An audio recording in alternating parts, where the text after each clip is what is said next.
Welcome to the Leadership by Design podcast, where thoughtful leaders share lessons from their journey.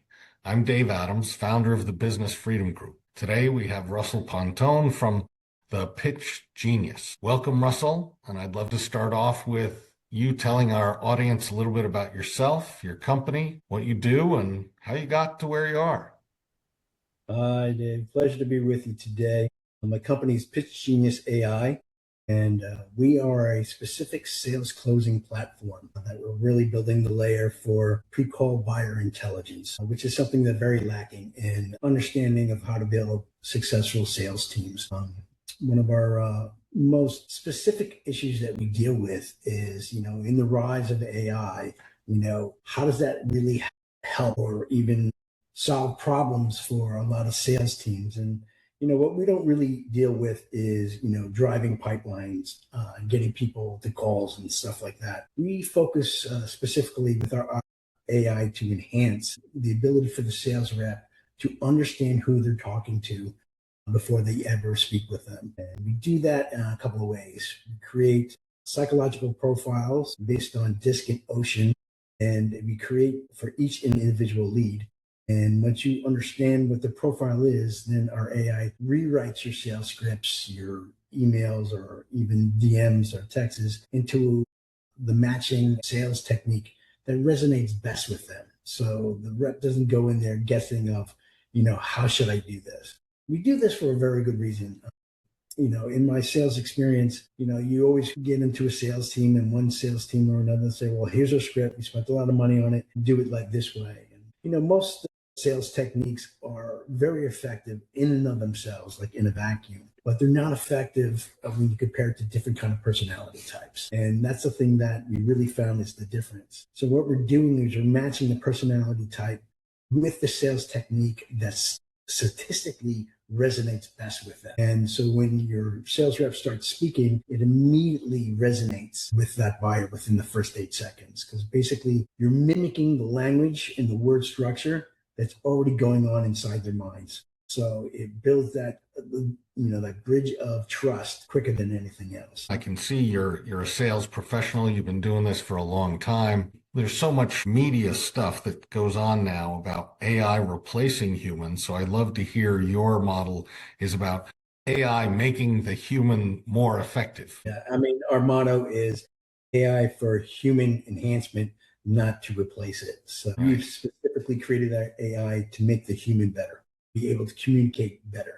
We don't believe, especially in sales, to take a human out of the actual sales process because, your data can be great, but at the end of the day, if the person on the other line doesn't trust you, they don't care about the data, right? You ultimately will always buy the person because you trust that they're going to serve you in the way that you need to be served. And, having AI bot won't do that.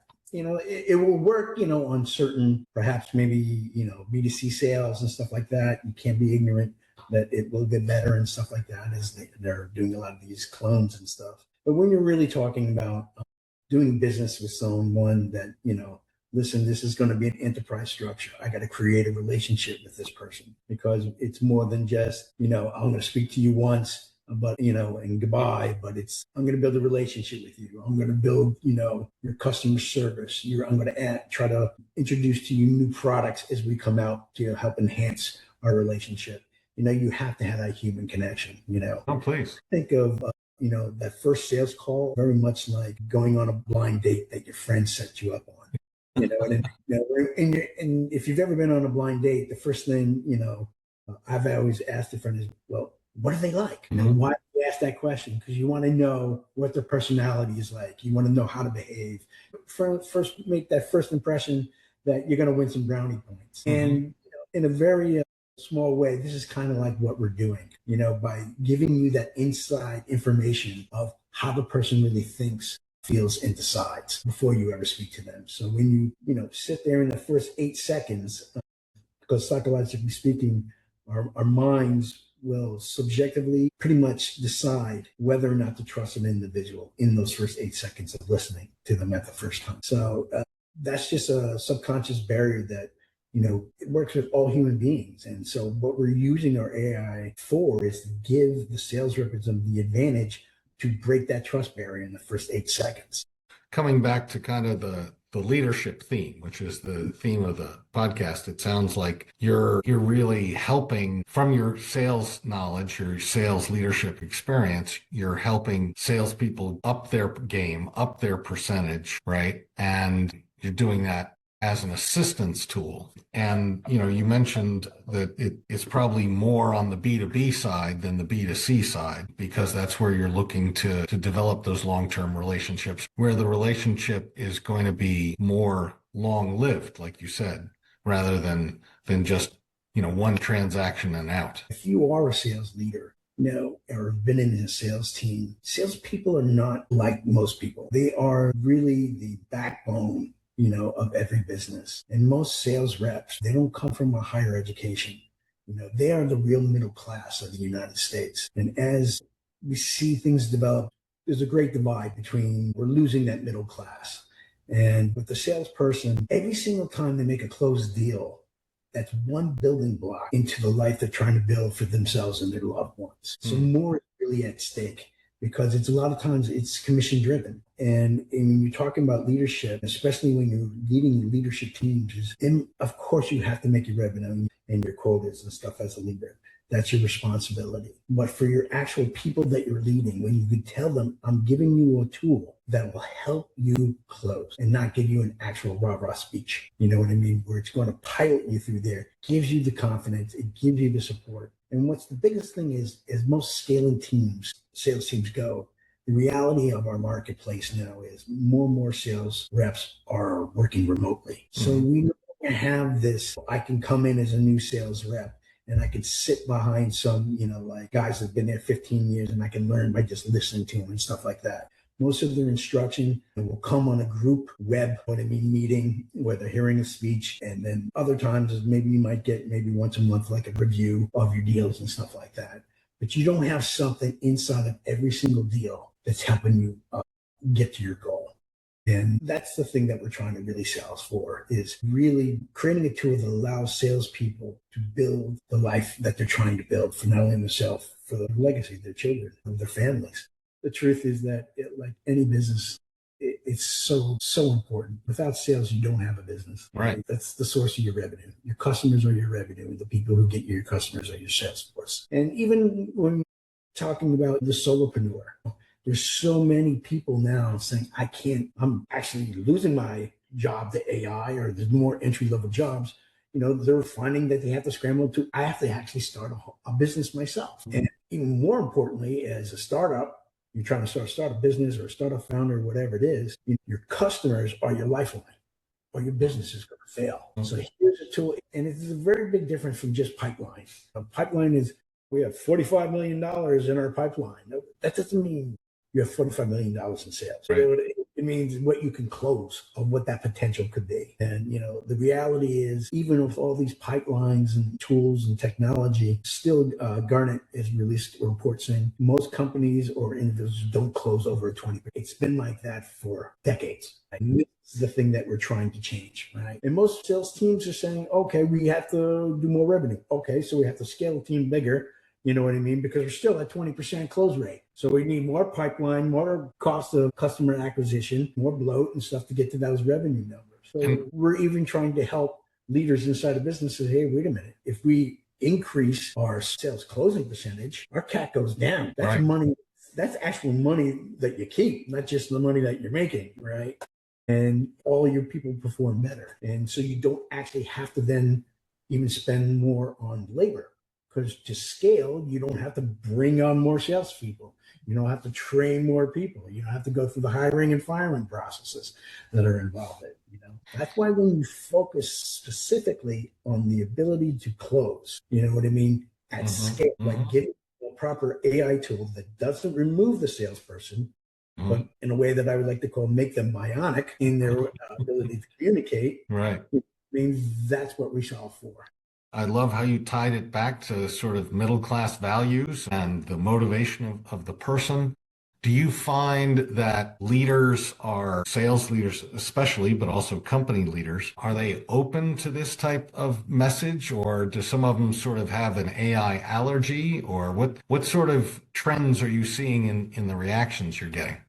Depending on the other company, they're always worried about, and it usually comes into, how are we going to actually integrate this into our systems? Right? Mm-hmm. Most of it's security, and how much are we willing to take the human judgment layer out of how the systems work? We do it in a certain way where, when we first go in and create a pilot program, we do it so there's no integrations directly into your system. And basically any system that you're working on, whether Salesforce, HubSpot, Go High Level, whatever it might be, you can pull CSV files and you just take them, plug them, put them off, and drag and drop them. So you don't have to worry, about any kind of, we're losing our data or someone can steal our leads or any of that kind of stuff.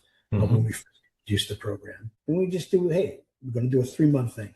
And I always tell them, I'm not asking for all your business. I'm asking for your 20 worst reps. Put them on there for 3 months, right? And then measure the closing rates. And if you see even a 5 or 10% jump in the closing rate, take that 5-10% and put it across the board. And how many much more millions are you going to be making in the course of a year? And so we like to build organically inside of companies, And so, we don't ask for change everything over. Let us prove how we work and that it actually functionality and it's driving more revenue for you. And then we build organically inside that company. So that's your pitch. But what sort of reactions are you getting? Are you getting resistance? You have to de-risk, right? So, what is this going to cost me? How much time and effort? You know what I mean? If I make this big decision and it goes bad, it goes on me and I'm going to lose my job. This is what a sales leader or CEO or CFO thing. Right. So whatever we put together in the proposal, we have to de-risk being able to work with us. And that's how we approach it. We do it on a let us prove ourselves model, to you that causes very minimal invasion into pre-existing tech stacks. And that can just prove what we say we can prove. Right. And as we grow and they see it happen, then we go into the further, integration process. But we don't put that first. We put that last once you already know it works. If you kind of just zoom out a bit from your specific business, what's bothering them? What trends are you seeing and what's on the minds of leaders today? Specifically in sales, you can look at your CRM as a sales leader, right? Mm-hmm. And they look at it, all the boxes are checked. They did this, they have the conversation inside it. The deal looks good, but it never closes because there's no insight of really how ready or prepared was that seller. What was the really truth of how close they really were from converting, So they look at a pipeline, it's all filled out, it's all this, but it doesn't really give you insight of the actual buyer's readiness in order to convert. So the gap between the numbers and the insight. In reality, in reality.